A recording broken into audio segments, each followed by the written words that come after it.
नमस्कार, अस्सलाम वालेकुम, सत श्री अकाल।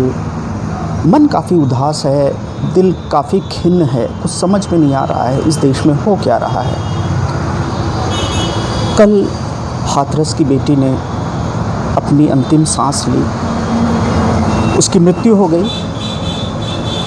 उसको आनन फानन में प्रशासन के द्वारा अंतिम संस्कार कर दिया गया, बल्कि ये कहें कि उसको जला दिया गया तो ज़्यादा सही होगा, क्योंकि उसकी अंतिम दर्शन के लिए उसके परिवार के लोगों तक को उसमें शामिल नहीं होने दिया। जो अंतिम क्रिया होती है उसको भी करने नहीं दिया गया, जिसके कि फुटेज हम लोग देखते रहे। रात में भी काफ़ी देखा, सुबह भी देखा किस तरह से पुलिस वालों ने आनन फानन में उस बेटी को जला दिया और इस पूरी कहानी का पटापेक्ष करने की कोशिश की गई। ये इस देश में बहुत शर्मनाक हो रहा है, बहुत शर्मनाक हो रहा है। हर चीज़ को जात पात धर्म संप्रदाय से जोड़कर देखा जाता है। ये विगत 4-5 सालों से कुछ ज़्यादा ही हो रहा है और हम अभी भी आंख बंद करके बैठे हुए हैं। आप लोगों को मालूम है, एक मासूम बच्ची 19 साल की, उसको किस तरीके से 14 सितंबर को एक खेत में दुपट्टे से उसके गले को पकड़कर घसीटा जाता है। उसको बहुत ही बुरी तरीके से रौंदा जाता है। उसके शरीर की चोट इस बात की गवाह है कि उसके साथ जानवरों से भी बुरी हरकत की गई। जिस प्रकार से ये पूरा घटनाक्रम हुआ, उसके बाद सबसे ज़्यादा दुखद चीज़ें शुरू हुई। पहली चीज़ तो ये, इस घटना को छुपाने की पूरी कोशिश की गई प्रशासन के द्वारा। इस चीज़ को यहाँ तक कि फेक न्यूज़ भी कहा गया, क्योंकि मीडिया पे ये बातें आ नहीं रही थी। ये 14 सितंबर की बात है, मीडिया पे ये चीज़ें आने नहीं दी जा रही थी। और मीडिया का क्या हाल है आप लोग जानते हैं। उसके बाद सोशल मीडिया पे हम जैसे लोग हैं जो चलाते हैं, तो उनको या तो गालियाँ पड़ती हैं, या तो उनको देशद्रोही कहा जाता है, या तो साफ साफ कह दिया जाता है कि तुम लोग फेक न्यूज़ फैला रहे हो। ये किस्से को भी फेक न्यूज़ शुरू में कहा गया शासन प्रशासन और मीडिया द्वारा, लेकिन किसी तरीके से ये बात सबके सामने आई। वो बेटी 14 दिन तक अस्पताल में जिंदगी और मौत से, उस पीड़ा से तड़पती रही और अंतिम सांसें ली। और मरने के बाद प्रशासन ने उसको अंतिम क्रिया देने के बदले उसको जला दिया। जैसे कोई रद्दी हो, कोई ख़राब चीज़ हो, उसको जला दिया जाता है, उस प्रकार से उस बच्ची को जला दिया गया ताकि इस कहानी का पटापेक्ष हो जाए। उसकी सिर्फ एक गलती थी कि वो नीचे जाति की थी, जो शेड्यूल कास्ट होते हैं, शेड्यूल ट्राइब होते हैं जिसे हम कहते हैं, उस जाति की होने की वजह से। और कहा जा रहा है कि जो 4 लड़के हैं जिन्होंने ये वहशियाना हरकत की है, वो किसी उच्च जाति से थे। बहुत से लोगों का कहना है कि वो ठाकुर जाति के थे। तो अब आप सोच सकते हैं कि इस देश में हो क्या रहा है।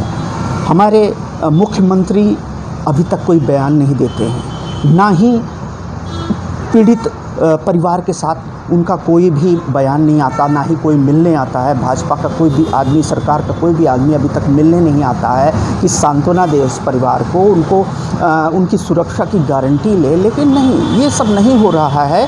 और यहाँ तक कि अभी तक ये भी देखने में आया है कि इस तरह की घटनाएं जब भी होती हैं, कितना रोष होता है लोगों में। तो अभी तक किसी भी अभियुक्त के खिलाफ ना NSA लगाया गया है, ना उनके घरों पर बुलडोज़र लेके चढ़े हैं। आखिर क्या चाहते हैं आप लोग, क्या चाहते हैं? कानून और आर्टिकल्स का इस्तेमाल जाति धर्म मज़हब को देखकर लगाया जाएगा? क्या रास्ता किसी एक संप्रदाय समुदाय के लिए बनाया गया है? क्या NSA किसी एक संप्रदाय के लिए बनाया गया है? ये हो क्या रहा है? क्या बुलडोज़र सिर्फ उन्हीं लोगों के घरों को तोड़ेगा जो किसी एक संप्रदाय से जुड़े हुए हैं? आखिर ये हो क्या रहा है इस देश में? आप करना क्या चाहते हैं? मोदी जी, योगी जी, होश में आइए, उठिए, जनता जाग जाएगी, आपका रहना दुश्वार हो जाएगा। आप सोच रहे हैं क्या कर रहे हैं? इस पे विचार करिए, इस पे विचार करिए। मैं फिर कह रहा हूँ, मैं और अपने देशवासियों को फिर मैं कह रहा हूँ कि जागिए, उठिए। कल तक उसी मणिकर्णिका के लिए आप कितनी विधवा विलाप कर रहे थे, रो रहे थे। भाई क्या हो गया? उसका एक अवैध रूप से बना हुआ ऑफिस ही तो गिराया था बुलडोजरों ने। उस पर इतना विधवा विलाप किया गया कि अरे बाप रे, देश की बेटी ये भी थी।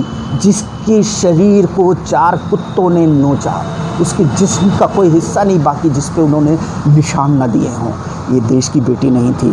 कहाँ हो योगी जी, कहाँ हो मोदी जी, कहाँ हो अमित शाह जी, कहाँ है हिंदू सेना, कहाँ है करणी सेना, कहाँ है शिवसेना? ये लोग कहाँ बैठे हुए हैं? ये सिर्फ़ और सिर्फ कंगना रनावत जैसी बेटियों के लिए है? क्या इस बेटी के लिए इनके ज़बान नहीं है? ऐसा तो नहीं। ज़बान मनीषा की काटी गई, आवाज़ इनकी गायब हो गई। मुझे तो यही लग रहा है। सही कहा था डॉक्टर राम मनोहर लोहिया ने, जब सड़कें सूनी हो जाएंगी संसद आवारा हो जाएगी। और आज यही हो रहा है। अगर लोग सड़कों पे उतरना भी चाह रहे हैं तो उनको दमनकारी नीतियों के तहत उनको एकदम दबा दिया जाता है, चुप करा दिया जाता है। हम जैसे लोग जब मीडिया पे कुछ कहते हैं तो उनको गालियाँ बकी जाती हैं, उनको उनके खिलाफ़ कार्रवाइयाँ की जाती हैं, जेल में डाल दिया जाता है। और उनके गुर्गे IT सेल वाले गालियाँ बकते हैं, धमकियाँ देते हैं। आखिर ये हो क्या रहा है देश में? योगी जी बचा लीजिए। और सबसे शर्मनाक घटना जो इस पूरे घटनाक्रम में हुई वो यही थी कि उस बेटी की अंतिम क्रिया भी आपने नहीं होने दी। आनन फानन में पुलिस वालों ने उसको खेत में ले जाके जला दिया, उसके घर वालों को घर में बंद कर रखा, जो लोग प्रोटेस्ट कर रहे थे उनको जेलों में डाल दिया। आखिर हो क्या रहा है? सोचिए, समझिए, चेतिए, नहीं तो वक्त नहीं बचेगा।